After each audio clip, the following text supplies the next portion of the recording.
5 деца имам, двете ми уча на школа, едното ми е трето оделение. Тоа ми го примна, ова другото не преку она треба да учи преку таблетка, преку интернет. Од каде тоа таблетка? За сите има таблет, за неа не. Сите зедеа горе. А чупето моје ништо не зеде.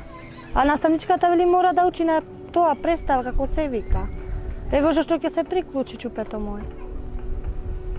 Други зедоа семејството? Сите зедеа, да. Само чупето, за чупето моје нема.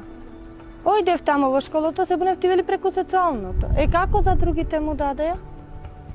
А за чупето не. Кое беше образложението? Што ти кажа? А зошто не твоето дете не? Па дека немавне дома интернет, тогаш не ми даде. И сега ова година кога дава, и сега не ми даде. 2 пати дава таблети од школото. И сега што ги правите? Што да правам? Ако нема ни да учи. Како да учи? Треба да влези во преку интернет, наставничката што вели преку страница, како му вика тие. Треба да се приклучи. Па за да учи. Еве 4-5 дена фатеа да уча, чупето не учи.